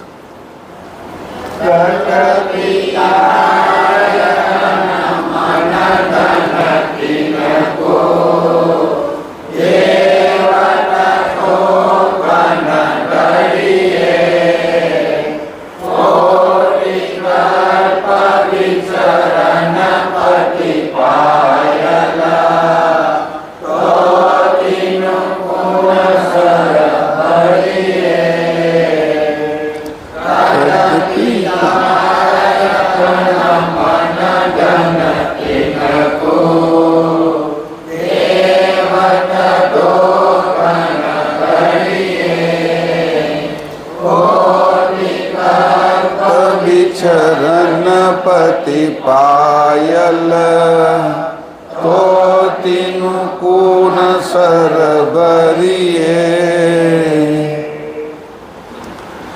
અહીંયા કીધું તન મન. હવે જે આવા કોઈ તને મળે કે છેતરનારા નહીં, તને આ જગતમાંથી ન્યાયપૂર્વક બધું સમજાવીને તારું બંધારણ કેમ થયું છે, તું કેવી રીતે અહીંયા આવ્યો છો, કેવી રીતે રહે છો અને કઈ રીતે જવાનો છો, તું કોની સવારી કરીને અહીંયા આવ્યો છો ને કોની સવારીથી જઈશ. અહીંયા કંઈ તો હું આ વાહન લઈને આવ્યા ને, કોઈ પગની સવારી કરીને આવ્યા, કોઈ સાયકલ લઈને, કોઈ સ્કૂટર લઈને, કોઈ કાર લઈને આવ્યા, એવી રીતે સવારી કરીને. તો આપણે પણ કોઈની ઉપર સવાર થઈને આવ્યા છીએ, અસવાર થઈને આવ્યા છીએ. તો આપણે કેના ઉપર સવાર થઈને આવ્યા, તો એની કીધું અંકુરમાં રહેલી 6 રકમ છે, એની સવારી કરીને આપણે આ બાજુ જન્મ લીધો છે, ત્યાંથી અહીંયા આવ્યા છીએ. અને એ જ અંકુરની સવારી કરીને પાછું ત્યાં જવાનું છે. જે હું ગાડી લઈને આવ્યો છું ઘરેથી, એ ગાડી લઈને મારે પાછું ઘરે જવાનું છે કે. તો એ કે આવો જ ને ઓળખાણ કરાવનારો આપે કે તારું પોતાનું સત્ય સ્વરૂપ શું છે, તું કેના દ્વારા અહીંયા આવ્યો છો અને કઈ રીતે ત્યાં જઈશ પાછો, એવું જો તને કોઈ કહેવાવાળું મળે, એ પરમગુરુ સિવાય બીજું કોણ હોય કે. એ જો તને મળે તો એને તન મન અને ધન આપતા જરા પણ ભય રાખવો નહીં કે. એને તન મન ધન આપી દેવું કે. તો કે એમાં તન શું છે કે, તો કે 6 શરીર તારા, સ્થૂળ સૂક્ષ્મ કારણ, મહાકારણ, પરમ કારણ અને પ્રણવ દેહ, એને તારે અર્પણ કરી દેવો. આને કીધું તન. તો કે મન શું છે, તો કે આ બાજુ જે બધાનું કામ કરે છે, મનન કરે છે. અંતસ્કરણમાં, મનુષ્ય અંતસ્કરણમાં મન મોટામાં મોટું છે, મન જ આ બધા ખેલ કરે છે. એવી રીતે જે મન અંશનું છે, આ શરીરનું મન નહીં કીધું, કયું કીધું, અંશનું મન તારે આપી દેવાનું. પછી કે ધન કયું કીધું, તો કે આ તારો પ્રાણ, પ્રાણ સિવાય મોટું ધન નથી કે. પૈસાનું નથી કીધું એને. તો કે પ્રાણ એવું મોટું ધન છે કે એ પ્રાણ 5 મિનિટે વયો જાય ને તો આપણે મરી જાય, એની કોઈ કિંમત નથી, એવો આ પ્રાણ છે કે. ઘણી વખત તો અમારે કહે કે એક શ્વાસની અંદર 3 લોક ખરીદી શકાય એટલું એક શ્વાસમાં ધન છે. અને આ શ્વાસનું રૂપાંતર થઈને એ શુક્રાણુ બને છે. આ હંઘરાય ક્યાં છે, આપણા પૈસા બેંકમાં હંઘરાય, આપણું બ્લડ બધા લઈ બ્લડ આપણે ડોનેટ કેમ કરીએ, એ ક્યાં જાય તો કે બ્લડ બેંકની અંદર સંગ્રહાય. સમજાણું? તો આપણો આ શ્વાસ ક્યાં સંગ્રહાય? આ શ્વાસને કઈ જગ્યાએ મૂકવામાં આવે? હમણાં તો બીજી આપણે સ્ટેમ સેલની બેંક બની છે બધે, તો કે દેશમાં વિદેશમાં બધે કે બાળકનો જન્મ થાય એટલે પેલી નાળ હોય એ કાપી અને એમાં હંગરી રાખે. ભવિષ્યમાં 30, 40, 50 વર્ષે એને કોઈ રોગ થાય તો એના સ્ટેમ અંદર મૂકી અને પછી એને રોગમુક્ત કરી દે. તો એને પણ સંઘરવાની બેંકો છે. તો આ જે શ્વાસ એટલો કિંમતી છે એ ક્યાં સંગ્રહાયેલો છે?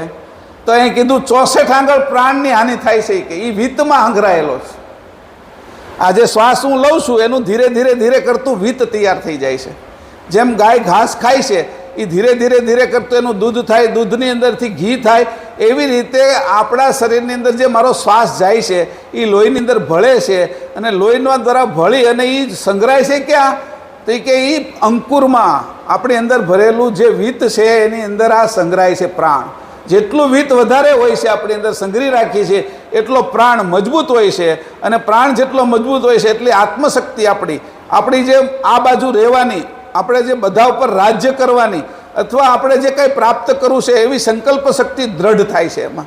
તો કે આ પ્રાણ જે શ્વાસોશ્વાસ એની બેંક છે એ વિત્ત છે. આપણા પૈસાની બેંક તો કે Dena bank, Baroda bank, Saurashtra bank, આ બધી બેંકો છે ને, તો કે એ બધી બેંકો છે એ આ પૈસાને સંઘરવાની બેંક છે. તો કે આપણું લોહી સંઘરવાની તો કે બ્લડ બેંક, એમાં પછી જુદી સિસ્ટમ હોય. પૈસા ઓલા તેજુરીમાં ને એમાં રાખતા હોય, એમાં પાછા મશીન ગનવાળા લોકો હોય પછી એને ફેરવતા હોય તો જાય, આખા પટારા હોય એમાં, અને નોટોની ગડ્ડી ના તેને ગણવાના મશીનો હોય. ત્યારે તમે બ્લડ બેંકમાં જાઓ તો એને ઠંડી રાખવામાં આવે, એને કોલ્ડ સ્ટોરેજ હોય અને બ્લડને સાચવવામાં આવે. એવી રીતે જ્યારે સ્ટેમ સેલ રાખવામાં આવે નાભીનો, આ મેં કીધું ને કે જે નાડ છે એને સાચવવામાં, એને પૈસા ઘણા આપે છે અને એ સાચવે છે છોકરાઓ માટે. તો એને સાચવવા માટેની બેંકની અંદર પાછી સુવિધા જુદી હોય. તો જે શ્વાસને સાચવવાની બેંક કઈ છે તો કે વિત્ત. હા, આ જ જણાવે છે અહીંયા કે આ વિત્ત છે એ તારું ધન છે કે. એટલે એ કે જો તને કોઈ પરમગુરુ મળે અને આ બધી વાત કરે તો એને તન, મન અને ધન આપતા જરા પણ ભય રાખવો નહીં, ડર નહીં રાખતો કે. બધામાં આપણે ભય થાય કે આને હું આપી દઈશ તો આમ સારી રીતે વાપરશે કે નહીં, આ મારી વસ્તુને તો જેમાં વાપરી નહીં નાખે ને એમ. એટલે એનો ભય લાગે. ભય રાખવો, કારણ કે કરોડો કલ્પ થયા પરમપતિથી વિખૂટા પડેલા અંશોને પતિપદ પ્રાપ્ત કરાવી આપે એવા સમર્થ પરમગુરુની બરોબરીમાં આવી શકે તેવું કોણ છે? પ્રશ્ન કર્યો. એ કે કરોડો કલ્પથી તું વિખૂટો પડ્યો છો, ક્યાંથી આવ્યો છો? તને અત્યારે એવું દેખાતું છે કે અમારા માતા છે, અમારા પિતા છે, મારા ભાઈ છે, બેન છે, છોકરા છે, પતિ છે, પત્ની છે. એ તો આ જન્મની વાત છે. તું તો કરોડો કલ્પમાં કેટલાય પતિ, કેટલી પત્ની, કેટલાય છોકરા, કેટલાય માતા પિતા તે કર્યા છે.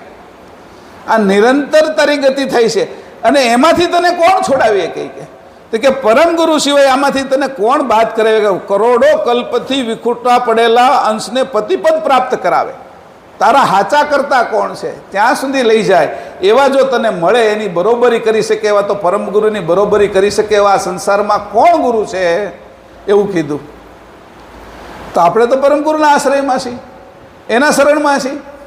તો આપણે તો ભાગ્ય છે કે આવા પરમ ગુરુ આપણે મળ્યા છે ને. આ 18 ગ્રંથની આજે આ કથા કરી રહ્યા છીએ, આપણે પારાયણ કરી રહ્યા છીએ, ગ્રંથનું વાંચન કરી રહ્યા છીએ, એની સમજ આપણી અંદર ઉતારી રહ્યા છીએ, ઘોળી ઘોળીને પી રહ્યા છીએ. જેમ ઔષધિ હોય કોઈ તો એને લસોટીને એટલા ઝીણા કણ કરી નાખવામાં આવે. એ કણ જ્યારે પાણીની સાથે, દૂધની સાથે, મધની સાથે શરીરમાં જાય, પીએ અને એ પચી જાય તો એ શરીરની અંદર રહેલો જૂનામાં જૂનો રોગ એનો પણ નાશ કરી નાખે, એને પણ ભગાડી દે. એમ આપણો આ ભવરોગ મટાડનારા પરમગુરુ જો આપણે વેદરાજ મળે તો એ કે એને કાંઈ આપવામાં તું સંકોચ નહીં કરતો. કે એક શરીર હું હેદભાઈ લખે છે કે તમારા માટે એક બાળક હું આવા અનેક બાળકો વારી દઉં તો પણ કે તમે મને મળવા મુશ્કેલ છો, એમ કહે છે હેદભાઈ કહે છે. આમાં તો ઘણા લોકોએ હેદભાઈનો રોલ હોતી કર્યો છે, એટલે એને તો ખબર હશે કે કરોડો આવા અનેક શરીરો વારી દઉં તો પણ તમે કેમ મને મળો એમ છો? કે આવું અહીંયા કહે છે. તો કે તમે મળ્યા અને તમે અમારી સાથે રહ્યો તો કે આને આ બરોબરી કરીએ કે કોઈ નથી, એને તું તારું તન મન ધન આપતા જરાય પણ ભય નહીં રાખતો. કે હે ખચકાઈશ નહીં. એમાં ખચકાતો નહીં કે સેજ રીતે ખચકાવું નહીં એટલે હું તો કે દાન દેતા કોઈ દાન દેતો હોય ને થોડોક હાથ પાછો પડી જાય ને એટલું ન ખચકાવું. ક્યારેક આપણે પૈસા દેવા જઈએ ને કોઈને દાન આપતા હોય પછી ગણી ગણીને આપતા હોય એટલે જે આમને એમ થાય કે આને વધારે આપવું છે કાંઈ, પણ પછી પાછું મન એવું કરે કે થોડુંક લઈ લે ને પાછું. એટલે 500 રૂપિયા દેવાના હોય ને તો છૂટા હોય ને તો કે 300 દે ને તો હાલશે. મન એ ખચકાણો કહેવાય. 500 ફટનારાનો ના આપી દે. જોજો તમે આ દરેક વખતે થાય થોડુંક પાછું પડે મન અમુક વસ્તુ આપને દેવામાં. તો કે અહીંયા આવો ખચકાટ નહીં રાખતો કે આપવામાં એક ઝટકે આપી દીધી કે એક પણ ક્ષણ એમાં વિચાર નહીં કરતો, રાહ નહીં જોતો કે તારી ઉપર પરમ ગુરુની કૃપા છે એવું માની અને અર્પણ કરી દીધી કે તો અહીંયા તું સેજી રોકાતો નહીં, આ પતિ પદમાં તને લઈ જશે કે આવી વાત કરી. ચોપાઈ 69.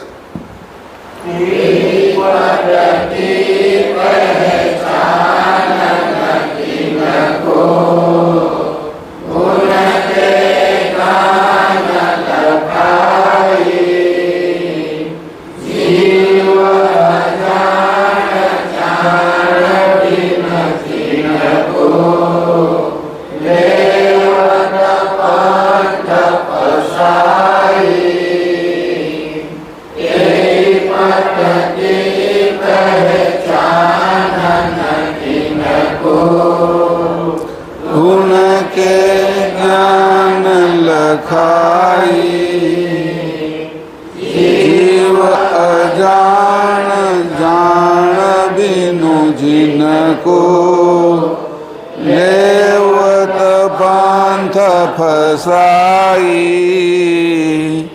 પરમગુરુ કહે છે અહીંયા તે પરમપતિ કેવલની પરમગુરુ સિવાય કોઈને જાણ નથી. આ અંકુર બનાવનારો, આ અંશને અંતર્વૃત્તિમાંથી ઉત્પન્ન કરનારો, આ પ્રકાશ બ્રહ્મ ઉત્પન્ન કરનારો, આ 84 તત્વ બનાવનારો આ કોણ છે કે તે હિ પદ કી પહેચાન કિનકુ. આવા પતિની ઓળખાણ કોને છે કે કોણ એને જાણે છે, કોને એની હારે સંબંધ છે? તે પરમપતિ કેવલની પરમગુરુ સિવાય કોઈને જાણ નથી કે સંસારમાં એને પરમગુરુ સિવાય કોઈ નથી જાણતું. તમે એમ કહેશે પછી બીજા લોકો દાવો કરે આપણે સામે તો કે બીજા બધા સંસારમાં સંપ્રદાયો હાલે છે તો તમારી કરતાં ઘણાય મોટા છે. મુસલમાન ધર્મની અંદર 200 કરોડ લોકો હશે, ખ્રિસ્તીમાં 250-300 કરોડ લોકો હશે. આપણા સંપ્રદાયમાં તમારા સંપ્રદાયની અંદર તો થોડા જ જણા છે કે તો એ કે તમે આ ઓળખાણે કે આ શ્રેષ્ઠ છે એવું કેમ કહો છો કે આ બધા તેની પાછળ લાગ્યા પણ એની આગળ તાર્કિક કોઈ વાત નથી. આ અંકુર વિશેની કોઈ સમજ નથી. એને જ્યારે આ વાત કરવામાં આવે છે, હું તો બહાર વિદેશમાં જ્યારે ફરું છું એને આ વાત કરવામાં ત્યારે ગમ ખાઈ જાય છે, એની બુદ્ધિ ચક્રાવે ચડી જાય છે. તું બહેનો કેમાંથી જો વિજ્ઞાન શું કહે છે એ જો, એટલે ચક્રાવે ચડી જાય છે કે કઈ પૃથ્વી ગોળ છે ને ચપટી છે ને એ બધાની અંદર તારે લાગવાની જરૂર નથી. તારું વિચાર કરતું આ સૂર્યચંદ્ર કેમ બનાવે એની વાત નથી અત્યારે કે તું તારો વિચાર કર. તને આ શ્વાસ લેવરાવે છે, છોડાવે છે, હૃદય બનાવ્યું છે, કિડની બનાવે, તું એક અંકુરમાંથી ઉત્પન્ન થયો. આ અંકુર બનાવ્યું કોને? તો એનો તું વિચાર કરી કે આ જાણ કોને છે એ કે તો કે પરમપતિ કેવલની પરમગુરુ સિવાય કોઈને જાણ નથી. આવું બનાવનાર કેવલ કરતા છે. અને પછી અહીંથી વિશેષણ તરીકે મૂક્યું આજ સકૃત સ્વરાજ કરુણેશ કેવલ, આ રીતે વિશેષણ એની ઉપર લગાડ્યા પરમગુરુએ. આ બાજુથી માળા પહેરાવી અને નક્કી કર્યા કે આ કેવલ છે કે બાકી અહીંયા કોણ નક્કી કરીએ કે એમ છે ને જે જાણ્યું નથી, જોયું નથી, અંકુરમાં ઉત્પન્ન થાય એ અંકુરને કેમ જાણી શકે? પોતાની જાતને જાણવી એટલી અઘરી છે કે વાત પૂછોમાં. હું જે છું એને હું ક્યારેય નથી જાણી શકતો. હું નથી એને જાણું છું. મહેશ શું અત્યારે દેખાઉં છું તો મહેશને જાણું છું પણ હું મહેશ નથી. જીવનભાઈનું નામ છે, એ શરીર છે, આ બધા અંશો છે. અને અંશો અંકુરિત થયેલા છે. જેમ આપણે મગ મઠ એને અંકુરિત કરી ફણગાવી એમ આપણે ફણગાવેલા છે. આપણે ફણગાવ્યા છે, આપણે આ ફણગાવીને મોટા કર્યા છે. અત્યારે છોડ રૂપે કર્યા છે. હજી બીજા અંકુરો એની અંદર આવશે, બીજા મગ મઠ આવશે છોડની અંદર અને આવે છે. આ નિરંતર ચાલતો આ વેલો, આ વૃક્ષ નિરંતર ચાલુ છે. અને આ નિરંતર ચાલુ છે એને બનાવનાર કોણ છે? એટલે એવા કર્તાને ઓળખાણ કોની છે તો કે પરમ ગુરુ એક જ ઓળખે છે. કારણ કે ભવભરના જે ગુરુઓ છે તેમણે પતિની જાણ વગરના અજાણ્યા, તેમણે પતિની જાણ વગરના અજાણ્યા જીવોને ગુણાદી તત્વોનું જ્ઞાન સમજાવી પોતાના પંથમાં લેવા ફસાવેલા છે. હવે એને કીધું કે આ બ્રહ્માએ ઉત્પન્ન કર્યું. બધા કે ઉત્પત્તિના દેવતા તો બ્રહ્મા છે. તો બ્રહ્મા જ્યારે ઉત્પન્ન થયા ત્યારે એ તો કમળની દાંડીની અંદર હતા અને કમળની અંદર ગોતે કે મને કોને બનાવ્યો એ પણ મૂંઝાતા હતા. હવે જે નિરંજન પુરુષ મૂંઝાય છે, જેના બાપા છે, બ્રહ્મા વિષ્ણુ અને શંકરના પિતાજી છે, એ મૂંઝાય છે મને કોની બનાવ્યો. તો છોકરાને જ ક્યાંથી ખબર હોય કે આ તો બ્રહ્મા વિષ્ણુ શંકર એના તો કે આ ત્રણેયની અંદર સંસારના ગુરુઓ આ જગતના જીવોને ફસાવી રાખ્યા છે કે એટલે હાચા કરતા સુધી જવા દીધા નથી કે એટલે ગુણમાં ફસાવી રાખ્યા છે. 3 ગુણ સત્વ રજ અને તમો, બ્રહ્મા વિષ્ણુ અને શંકર, પ્રોટોન ઇલેક્ટ્રોન અને ન્યુટ્રોન, આ 3 ગુણની અંદર બધા જ અંશોને ફસાવી રાખ્યા, જીવોને ફસાવી રાખ્યા છે કે અને ગુણથી ઉપર જવા ન દીધા, ગુણાતીત થવા ન દીધા. ગુણની અંદર રાખવા એટલે ગુણની અંદર નીચે રાખવા અને ગુણને વટી જવું એટલે તીત થઈ જવું, એને વટી જવું એટલે ગુણાતીત કોઈને થવા દેતા નથી. તે જગતના ગુરુઓ કેવા છે તો એ કે આ ફંદો લગાવીને બેસેલા છે કે તો પરમગુરુ કહે છે કે આ જે ગુરુ છે એ પોતાના સ્વરૂપને જાણતા નથી, કરતા કૈવલને જાણતા નથી, એની સમૃદ્ધિને જાણતા નથી. જે સમૃદ્ધિ કરતા કૈવલની છે એ સમૃદ્ધિને જાણી શકતા નથી કે કારણ કે ત્યાં એની મતિ પહોંચતી નથી અને નવા જીવોને અંશોને એ જે જાણે છે એની અંદર લગાડે છે એટલે આ બાજુના કરતના દેવોની અંદર જ ફસાવી રાખે છે. તો 84 લાખની અંદર જ ફેરવા કરે છે. વૈકુંઠ મળે, કૈલાસ મળે, ગૌલોક મળે, આ બધા લોકની અંદર જાય છતાંય તે ત્યાં આગળ કૈવલ કરતાનું જ્ઞાન નથી. અને એ અગાધ ગતિમાં પરમગુરુએ લખ્યું છે કે આ લોકની અંદર જઈને મેં કૈવલ જ્ઞાન આપ્યું છે અને એટલો સમય અહીંયા રોકાણો. લક્ષ્મીજી એને મારી બહુ સેવા કરી, નારદ સાથે તો મારો નેહ એટલો બંધાઈ ગયો કે આવું કે છે અંદર કે આ લોકની અંદર એ જાણતા નથી. શેષ નાગે પૃથ્વીને ધારણ કરી છે, શેષના ધામની અંદર જઈને શેષને સમજાવ્યા કે તમને રણકાર મંત્ર કોને આપ્યો હોય કે અને સતલોકમાં ગયા, સતલોકની અંદર જઈને સતને ધારણ કરનારા હતા એને કીધું કે આ સત તમારું સાચું છે કે આ સત કેવલ સાચું છે. સત તો તું છો કે અંશ અને તું જે સત સમજેશો એ તો વાણીને સમજેશો. સત તું તારું જે વચન છે એને તું સમજેશો કે આ તો વચન ઉપરની વાત છે કે આ વચન પ્રણાલિકા છે એનાથી પાર આ વચન પ્રણાલિકા બનાવી કોની એ વસ્તુ સત છે કે વચનાતીત છે કે વચનથી અતીત એ મૂળ મુદ્દો છે કે એટલે સતવાળાને સમજાવ્યા. તપલોકમાં ગયા, બધા તપ કરતા હતા અને ત્યાં કષ્ટાકર નામના સ્વામી હતા. એના કષ્ટાકરને સમજાવ્યા કેટલું કષ્ટ ધારણ કરે, એકવાર બેસી જાય તપ કરે, આજુબાજુ અગ્નિ હોય એ તપલોકની અંદર બધા તપસ્વીઓ પાર નહીં એટલા, એને ખબર નથી હું કોણ છું, હું કોનો અંશ છું. ત્યાં જઈને પરમગુરુ સમજાવ્યા કે કૈવલ કરતાના તમે બધા અંશ છો તો કે અમારો ઉદ્ધાર કેમ થાય, આ બધી રિદ્ધિ સિદ્ધિ અમારે આવી છે એ બધી રિદ્ધિ સિદ્ધિઓને અમારે શું કરવી છે, હવે તમે અમને સાચા કરતા ને અમારું સાચું સ્વરૂપ સમજાવ્યું છે તો અમે હવે ક્યારેય કે અમે આમાંથી મુક્ત થઈ. તો કે હું જ્યારે જંબુદ્વીપમાં જાઉં ત્યારે તમે બધા મનુષ્ય થઈને આવજો એટલે સ્થૂળ શરીરે આ બધી વાત કરીશ અને ત્યાંથી તમને લઈ જાય છે. એટલે આપણે બધાએ કદાચ એમાંથી હોય અને ત્યાં પરમગુરુની સાથે આવ્યા હોય એમાંથી આપણે થોડાક રહી ગયા હોય, છટકી ગયા હોય, હજી આપને પરમગુરુ પાછા લેવાય આવશે આ ગ્રંથો મૂક્યા એટલે. તો એવા લોકમાંથી આવ્યા, પછી ઋષિ લોકમાં ગયા, તારામંડળમાં ગયા. ત્યાં એને કહે છે કે ભાઈ કબીરજી જેવા કોઈ આવ્યા હતા અહીંયા કે એના નામથી તમે ઈશો કે ના એ હું નથી એમ. તો કે તમારો તો તમે તો કે એવા પુરુષ દેખાવશો કે તમારું તો સ્વરૂપ એવું દેદીપ્યમાન છે કે તમને જોઈને અમે આકર્ષિત થઈ જઈએ છીએ કે અને તમે પોતે તમે કરતા પોતે છો અને કર્તાની સાથે એની હજુરીમાં રહેવાવાળા છો એવું આ લોકોએ સંબોધન કર્યું એને. એટલે કે કરતા તમે પોતે જ છો કે અમે તો કંઈ કરતાને જાણતા નથી, તમે જ કરતા છો એમ કરીને એને કીધું. ત્યાં પણ જ્ઞાન કીધું, કેટલાય કરોડ શબ્દોનું કીધું. આ બધા જે દીપો હતા સપ્તદ્વીપમાં તો એ 6 દ્વીપમાંથી પછી જંબુદ્વીપમાં આવ્યા, શુક્રલોકમાં ગયા. શુક્ર ડરતો હતો કે ભાઈ મેં અપરાધ કર્યો હતો વિષ્ણુનો કે જ્યારે ઝારાની અંદર હું ઘૂસી ગયો હતો અને વિષ્ણુએ હળી કરી કે મારી આંખ ફોડી નાખી કે શુક્રાચાર્યની વાત કરી એટલે એ કે ત્યારથી હું આવા મહાપુરુષો આવે તો એનાથી ડરું છું. એટલે એને સાંત્વના આપી, આશ્વાસન આપ્યું પરમગુરુએ અને એને કેવલ જ્ઞાન બતાવ્યું, એને વિજ્ઞાનની વાતો કરી ત્યાં. બધા લોકની અંદર, સૂર્યલોકમાં ગયા, ચંદ્રલોકની અંદર એની 27 રાણીઓ હતી ચંદ્રની, 27 નક્ષત્રો, એને જુદી જુદી પાક, એનું બધું ખવડાવ્યું પીવડાવ્યું. તો કે ત્યાં પણ કેવલ જ્ઞાન આપ્યું. આ કેવલ જ્ઞાન કેવું છે? એના ઉપરથી ખબર પડે કે આ લોકના જે બ્રહ્મા વિષ્ણુ શંકર છે એને ભજે છે, એ પણ કોઈને ભજે છે, એ નિરંજન પુરુષને ભજે. તો નિરંજન પુરુષ તો કે પરમ પ્રકાશ શિખરની અંદર અદ્ભુત આસન લગાડીને એવું કૈવલ કરતાનું ભજન કરી રહ્યા છે. એ કરતા કૈવલ એની ઓળખાણ કરાવનાર આ બાજુ પરમ ગુરુ સિવાય બીજું કોઈ નથી, એવું કીધું અહીંયા. આ પરમ ગુરુનું તો ઓળખાણ કરી લે કે. એટલે અહીંયા આપને સમજાવે છે કે આ બધા જ ગુણની અંદર લગાડે છે અને ગુણથી બહાર કાઢે છે. ગુણાતીત કરે છે એ પરમગુરુ છે, પછી શક્તિતીત કરે છે એ પરમગુરુ છે, અને કાળાતીત પણ પરમગુરુ કરે છે. બ્રહ્મની અંદર પણ આપણે છે અસ્મિ નથી લાગવા દેતા અંશને. એવા પરમપતિને પ્રાપ્ત કરાવનારા પરમગુરુ આપણી સાથે રહે છે, આપણી સાથે એનું વ્યાપક સ્વરૂપ છે. એ કે જે સોહંગ રૂપે વ્યાપક છે એ સ્વરૂપે આપણે એને ભજીએ છીએ અને આપણી સાથે જ હોય છે. જેમ શ્વાસ આપણી સાથે છે એમ અંશ આપણી સાથે છે. અંશ ન હોય તો કેમ આ શરીર હાલે? આ શ્વાસ ન હોય તો શરીર કેમ હાલે? એમ જાણ રૂપે પરમગુરુ આપણી સાથે છે. હમણાં ગઈકાલે જ હું વાત કરતો હતો કે તારી અરે જાણ રૂપે છે. તને એમ થાય કે આ કરું કે આ કરું, તરત તને જાણ આપે કે આ કર. આજ ચા બનાવું કે દૂધ બનાવું, આજ શીરો કરું કે ભજીયા કરું, આજે છે ભાખરી બનાવું કે રોટલી બનાવું, આજે આ સાડી પહેરું કે આ કપડાં પહેરું, તરત જાણ આપે કે તું આ કર. આ ચપ્પલ પહેરું કે આ પહેરું, આ લગ્નમાં જાઉં તો આમ કરું કે આની સાથે જાઉં કે આની સાથે જાઉં, શાક લેવા જાઉં તો આ લઈ આવું કે આ લઈ આવું. તો એ તને દર વખતે તારી સાથે જાણ રૂપે રહેશે. એ જાણ છે એને તું પકડ.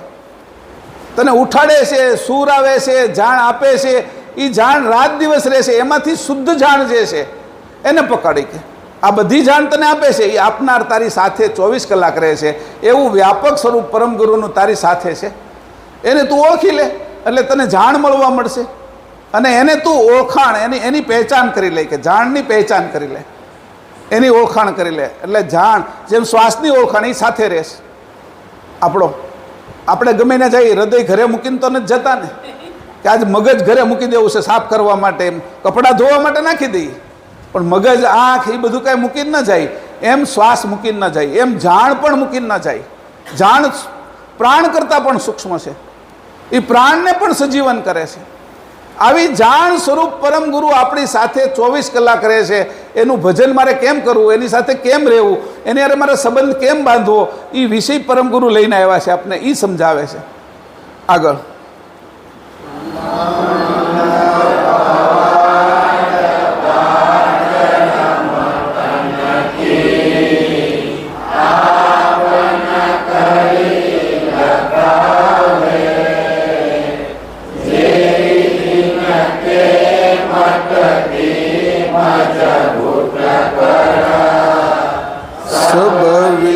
સમજ પખાવે પાંત પવાડ વાડ રમતનકુ આપના કરી લખાવે જેહી જીન કે મત કી મજબૂત કર સબ વિધિ સમજ પખાવે. પરમગુરુ કહે છે પંથીઓએ જગતના જીવોને પોતાના કરવા પવાડો એટલે જોડી કાઢેલા નિંદાત્મક કાવ્યો રૂપ પવાડા રચી એક જાતની રમત રમવા વાડ કરેલી છે. તથા તેમણે જે મત છે તેના તે મતની મજબૂત વાતો કરી જીવોને સજ્જડ સમજાવી રાખેલા છે. જેમાંથી એક પણ જીવ ખસી ન જાય એમ સર્વ વાતે બાંધી રાખેલા છે. અંશ થવાની તો કઈ વાત જ નથી કે આ મતની અંદર જે ગુણના મતો અહીંયા ચાલે છે કે આ મતની અંદર એવા કે આ પંથીઓએ એવો કે યોજનાઓ કરી છે, એવી રીત વાપરી છે, એવી યુક્તિઓ કરી છે કે એમાંય ફસાઈ જાય. આ લોકો હરણિયાનો શિકાર કરવા જાય ને આ જંગલમાં, તો જે શિકારી હોય ને એવા ફંદા બનાવે કે હરણિયું ત્યાં આવે અને એમાં ફસાઈ જ જાય. મોર પકડતા હોય ઘણા, હરણિયાને પકડતા હોય, હાથીને પણ પકડી લે. એમ જીવોને પકડવાના એવા ફંદા રચ્યા છે કે અને એવી વાડ બનાવી છે કે વાડને વટીને કોઈ બહાર જઈ ન શકે. એની વાડ એટલે એની દિવાલ, કે આ જે વાડ છે માનસિક વાડ હોય, એ આપણી જેવી દિવાલો ન હોય ઈંટની ને પથ્થરની ને એની. એવું મનસ્થિતિ એવી નિર્માણ કરી, સજ્જડ રીતે બાંધી દીધું હોય અને એવા એ મક્કમ કરી દીધા હોય કે રાત દિવસ એનું જ ચિંતન કર્યા કરે, અને રાત દિવસ એનું ચિંતન કર્યા કરે એટલે ગુણની અંદર જ ફસાયેલા રહે. અને એટલું બધું એની અંદર કાવ્ય, એની કવિતાઓ, એના ભજનો, એના ગીતો, લોકગીતો એટલા બધા ગવાતા હોય કે એની અંદર જીવ છે એ એવો ફસાઈ રહે કે આના સિવાય કાંઈ છે જ નહીં. અને રજનું ગજ કરી નાખે. રજ જોયું હોય, રજ એટલે નાનું એવું કણ, અને જોયું હોય હાથી જોયો એમ કહેવા મળે. એટલે જ્યારે જે મહાપુરુષો હતા અને એના જેવા જીવન હતા એમાં કવિઓએ અને લેખકોએ એટલો ઉમેરો કરી દીધો કે એને એવા ભગવાન કરી દીધા કે એની વાત પૂછોમાં. અને એની અંદર સંસારને ફસાવી દીધો, એટલે પોતાના સ્વરૂપને કોઈ જાણી શકતું નથી. અહીંયા આવી વાત કરે, પંથીઓએ જગતના જીવોને પોતાના કરવા પવાડો, એટલે જોડી કાઢેલા નિંદાત્મક કાવ્યો જે ગોઠવણ કરી છે એની, અને એવી રીતે એની જોડી કાઢેલા કાવ્યો છે કે કાવ્યોની અંદર જ રાચતા રહીએ આપણે. ઘણી વખત આવું થાય આપણે કે ભાઈ આટલા બધા સરસ મજાની ભજન આવે છે, કીર્તન આવે છે, એની અંદર મન આપણું પોરવાઈ જાય, અને પોરવાઈ જાય ને એના રંગે રંગાઈ જાય, અને રંગે રંગાઈ ગયા પછી એમાંથી નીકળવું બહુ અઘરું હોય. એકવાર નક્કી કરે ને છોકરાને એની માં, તને તો આ ભાવે છે, તું તો આ પહેલેથી ખાશો, અને એના મગજમાં એવું ઘૂસી જાય કે મને ભાવે છે. એ ભાવે છે એ ઘૂસી જાય પછી 15, 20, 50 વર્ષ સુધી જે મોટો થાય ને તો એના મગજમાં એ મને આ ભાવે છે, એ અંદર નાખી દીધેલું છે. એને કંઈ ખબર નથી મને શું ભાવે છે ને શું નથી ભાવતું. અહીંયા આપણે ખમણ ખાઈએ છીએ તો બીજી જગ્યાએ કંઈ ખમણ કોઈ જોયું નથી, એને શું ભાવતું હશે. સુરતી છે કે સુરતી ખમણ આપણને મઢીના બહુ ભાવે છે, કે આના બહુ ભાવે છે. એમ આપણે 5 નજીકના હોય એના પાસે ભાવતા વધારે હોય કે આના આ હારા આવે, આના ઢોસા હારા આવે છે કે. તો એ રીતે આપણે આપણા મગજમાં જે ભવાડે છે એ જ આપણે ભાવે છે. એવા આવા પવાડા બનાવ્યા, એ એવા પવાડાની અંદર એ ભવાડે આપણે, એટલે એ ભાવવા મળ્યા આપણે, એવા ભાવવા મળ્યા કે એના મય થઈ જાય છે. આવી રીતે જે એના મય થઈ ગયા છે એ સજ્જડ રીતે ત્યાં બંધાઈ જાય છે, અને સજ્જડ રીતે બંધાઈ જાય છે એટલે એની વાળને ઓળંગી શકતા નથી. અને પછી કદાચ કોઈ બહાર જાય અને ઓળંગીને જાય તો બીજા પાછા એને એમ કે ન્યા હું આનાથી સારું છે એ કે પાછા કે, અને છતાં એ પાછા એ સમજે જાણે તો એમ કે પરમગુરુ લખે છે એક જગ્યાએ કે બધા માતા પિતા સમજે કે અમે બધા તો જાણીએ છીએ કે તમારું જ્ઞાન બધાથી ઊંચું છે એ કે, પણ છતાંય કે અમે ગુરુવારે બંધાયેલા છીએ નહીં કે, એટલે એને છોડી નહીં કે પણ તમે અમારા છોકરાને કંઠી બાંધો એમ કે. અમારા છોકરાને કે એટલા બધા એમાં રંગાયેલા હોય કે એને છોડી નથી શકતા. આ જે છે એ કૃતની રમત જ એવી છે કે આ કૃતની રમતને કોણ છોડાવે, એ છોડાવવાની વાત હમણાં આવશે આપણે. એટલે અહીં કીધું કે આવી રીતે પવાડાથી બંધાયેલાને માત્ર પરમ ગુરુ છોડાવી શકે. છેલ્લી ચોપા 71મી.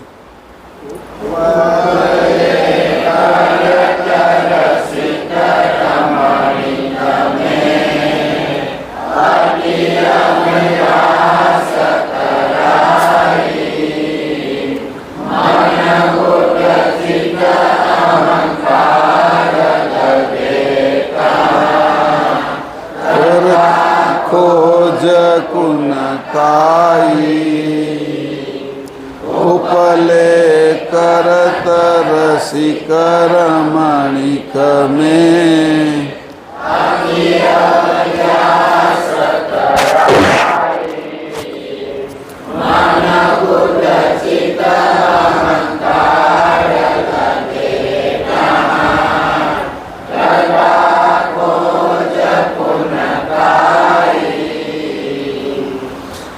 તેમણે કૃતના ઉપલક રસિક એટલે સંપૂર્ણ રસવાળા, રમણીક એટલે કે સુંદર મનોહર કર્મોનો અભ્યાસ કરાવ્યો છે. તે અભ્યાસમાં જગતના જીવોના મન, બુદ્ધિ, અહંકાર અને ચિત્ત લાગી ગયા છે. એટલે કર્તાની ખોજ કોણ એટલે કોણ કરી શકે. જ્યારે મન, બુદ્ધિ, ચિત્ત, અહંકાર છે એ જડમાં લાગી જાય, આ બાજુના મનોરંજન કાર્યક્રમમાં લાગી જાય, રસિક રસમાં લાગી જાય, તો એ કે રમણીય વસ્તુની અંદર લાગી જાય, શોભાયમાન વસ્તુની અંદર લાગી જાય તો ત્યાંથી ઉખાડવા અઘરા છે. આપણે 2 જણા હોય એને એક જણાને હોનાની હાકળ પહેરાવી હોય અને એકને લોઢાની હાકળ પહેરાવી હોય, તો કીધું હોય કે હાકળ વજન કરતી હોય, બાંધતી હોય એને દુઃખ દેતી હોય, તો ઓલા કીધું હોય કે હવે તમે હાકળ ફેંકી દો, તો લોઢાવાળો તો તરત ફેંકી દે કે હાલો આ તેલ લેવા ગઈ, કેદુને હેરાન થાવ છે કે મને ચામડી ઉકેડી નાખી, કે લોહી કાઢી નાખ્યું, ઘસાઈ ગઈ, બળતરા હાલે છે એ તો. અને હોનાની હોય એને કાઢતા જીવ હાલે? રમણીય વસ્તુ છે એ કે કિંમતી વસ્તુ છે એ કંઈ હોનાની હાકળ કાઢે નહીં, ભલે વજન ઊંચકવું પડે કે આ તો કિંમતી વસ્તુ છે. બાંધતી તો હોનાની હાકળ હોય અને લોઢાની હાકળ બાંધે, બંધન કરવાવાળી હાકળ છે. એ બંને ધાતુ છે, પણ જે રમણીય ધાતુ છે, રસિક ધાતુ છે, એને છોડી શકતો નથી જીવ.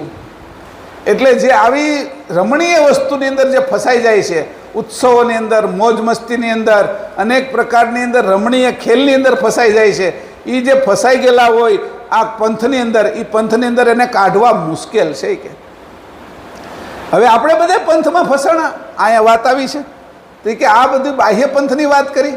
અંશ કેવા પંથમાં ફસાણો હોય તો કે આંખના પંથમાં સારું સારું જોવામાં, કાનના પંથમાં સારું સારું સાંભળવાના, જીભના પંથની અંદર સારું સારું ખાવામાં, આ 10 ઇન્દ્રિયની અંદર અંશ ફસાણો. આ પંથ છે બધાના, એની અંદર અંશ ફસાઈ ગયો છે. આમાંથી કોણ ઉગારે કે તું આ ઘાટની અંદર પણ આટલા આટલા પંથો હાલે છે. જો આમાં મનનો પંથ છે, આમાં બુદ્ધિનો પંથ છે, આમાં અહંકારનો પંથ છે, આની અંદર ચિત્તનો પંથ છે, આની અંદર રજોગુણનો પંથ હાલે છે, આની અંદર સત્વગુણનો પંથ છે, આની અંદર તમોગુણનો પંથ હાલે છે ઘાટની અંદર. આ બધાય શરીરની અંદર ચાલનારા પંથની અંદર અંશ પોતે પણ ફસાણો છે કે એમાંથી કોણ કાઢે? બાહ્ય તો દેખાય છે આપને, આ અંતર હતું એ જ બાહ્ય દેખાય છે આપને. તો આ અંતરની અંદર જે રમતો ચાલે છે એ રમતોને કોણ ઓળખે? પરમગુરુ સિવાય. એટલે પરમગુરુએ કીધું કે તને આ સમયે આ રમતને ઓળખવા માટે બુદ્ધિ કામ લાગશે અને બુદ્ધિ માટે અક્કલ કામ લાગશે. અક્કલ, આરત અને સુરતા તારી આ વિતની અંદર જાવી ન જોઈ. આ જો વિતની અંદર સક્ષમ રહેશે તો તું આ બધાને તરી જાય, આ બધાને જીતી લઈ શકે. તને સાચું શું છે ને ખોટું શું છે એની ખબર પડશે. એટલે અહીંયા વાત આવી, આટલી બધી વાતો કરવાનો અર્થ એ જ છે કે તારી અંદર રહેલા જે તત્વો છે એને તારે જાળવવા કેમ, એને બચાવવા કેમ, એને રાખવા કેમ, અને એ તત્વોનો સંગ્રહ કેમ કરવો કે આ બધાને તું જીતી લે. તને કોઈ ખોટું ન સમજાવી જાય. તારી બુદ્ધિ એટલી કુશાગ્ર હોય કે તે અક્કલ જે વિતમાં જતી હતી એને તે રોકી રાખી. એટલે અક્કલ તારું કામ કરવા મળે પછી કે આવા મને કોઈ ફસાવા આવે તો એમાં ફસાય નહીં. પછી સુરતા જે જાતી હતી બુંદની અંદર, એ ઝીણામ ઝીણું જોઈ લે, નિરીક્ષણ કરે, અને નિરીક્ષણ કર્યા પછી એનું અવલોકન કરે કે આ વસ્તુ સાચી છે કે ખોટી છે. એટલે એ સુરતા છે એ તને પાછી મદદ કરે. એમ આરત છે એ તારી અંદર ઉત્સાહ વધારે, પરમગુરુ બાજુ જવાનો, કૈવલ બાજુ જવાનો, અને આ બાજુથી તને નીકળતા આવડે. તાકાત એટલી હોય કે તું આ બધા પંથની અંદર ફસા નહીં. એટલી તાકાત હોય. એટલે હું તને કહું છું કે આ વિત જે છે, મેં તને કીધું કે જે 26 રકમ અને એની સાથે 64 આંગળનો જે પ્રણવ જાય છે, એ પ્રણવને તારે સાચવવાનો છે. એ કે આને સાચવવાથી શું થાય અને એની હું રીત છે એ કદાચ કાલે હું જેટલું બને એટલું સમજાવીશ તમને, પણ છતાં એને સમજવી જોઈએ. આ ગ્રંથની અંદરથી આપણે આ ગુપ્ત વસ્તુ કાઢવી જોઈએ. સમય થઈ ગયો છે, નકર મારે આ 3 ચોપાઈ હતી એ લેવી હતી કે એની અંદર ગુપ્ત રહસ્યવાળી બધી વાતો કરી છે. 84 તત્વની બહાર આપણે પરબારી વસ્તુ આપેલી છે. જે 84 તત્વ છે એની સિવાય અંકુરની અંદર જે મૂકેલી વસ્તુ છે ને, એમાં 3 વસ્તુ છે: સુરતા, અક્કલ ને આરત. અહીંયા ચોપાઈ છે 54મી ચોપાઈ કાઢો, એને એક લઈ લઈએ સાથે.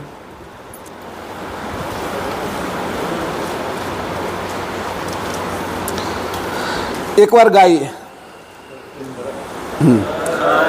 કે સરખ સહેત જેહું મેં સુરત કલ્યારત હી જેહી સમરધિ કરતાંસ કી પરભારી પતિ જતહી.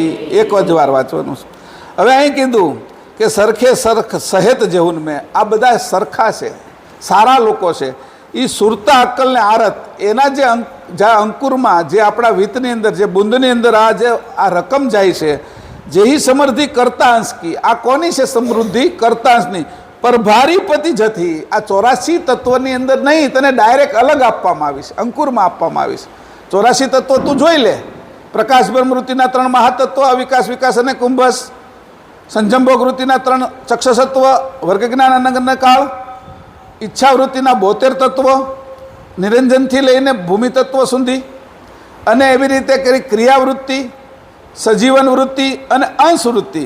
એમાં અંશને છે એ આ સમૃદ્ધિ બારોબાર આપવામાં આવી, અલગથી આપવામાં આવી કે આ સમૃદ્ધિ જો તું સાચવી રાખીશ તો તું સંસારમાં રહે તો તને સંસાર અડી નહીં શકે. જેમ પાણીની અંદર કમળ છે તો એને પાણી અડી નથી શકતું. જેમ જીભને છે એ ચિકાશ, એ ઘી ખાય, એ મધ ખાય તો એને ચિકાશ ચોટતી નથી. એ મેં એકવાર કીધું હતું તમને કે ચિગમ ચગડે ને તો જીભને ન ચોટે, બાકી બધે ચોટી જાય ચિગમ. તો કે એવી રીતે જીભની કરામત છે, એવી રીતે કમળની કરામત છે, એવી રીતે બાળક હોય છે માતાના ઉદરમાં હોય છે છતાં એ ઓર કરી રાખે છે અને એ પોતે અલગ રહે છે. એ જે રીત છે એ આ સુરતા અક્કલને આરતની અંદર તું સંસારમાં રહે તો અંશને સંસાર અડી ન શકે એવી સમૃદ્ધિ હું તને એ કે આપું છું. કે અંશ ઇન્દ્રિય મધ્ય અલાધિત, આ ઇન્દ્રિયોની વચ્ચે અંશ રહે છતાં પણ અલગ રહી શકે એવી આ સુરતા અક્કલને આરતી સમૃદ્ધિ છે. એના વિશે વિશેષ આપણે પછી સમજાવશું કે આ સમૃદ્ધિ છે એ 84 તત્વની નથી અને અંશને બહાર આપવામાં આવી છે, અલગ આપવામાં આવી છે. એની અંદર બહુ તાકાત છે. આ 3 વસ્તુને સાચવી રાખીએ તો સંસારમાં રહેવું સરળ પડે અને સંસાર આપણે બાંધી ન શકે, અંશ પોતાના સ્વરૂપે થવામાં વાર ન લાગે એવી આ સમૃદ્ધિ છે. અને આ 3 ચોપાઈ લખી છે. પાછળથી કદાચ પૂછવું હોય તો પછી પાછળથી આપણે સમય થઈ ગયો છે એટલે પછીથી આપણે પૂછી શકીશું આના વિશે અને જાણી પણ શકીશું. બોલો.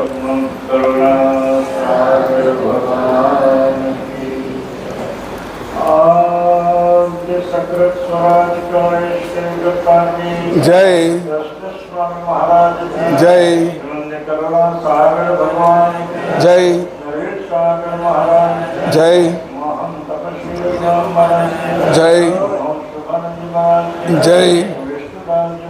જય જય જય જય જય જય જય જય જય જય જય જય જય સત કેવલ સાહેબ.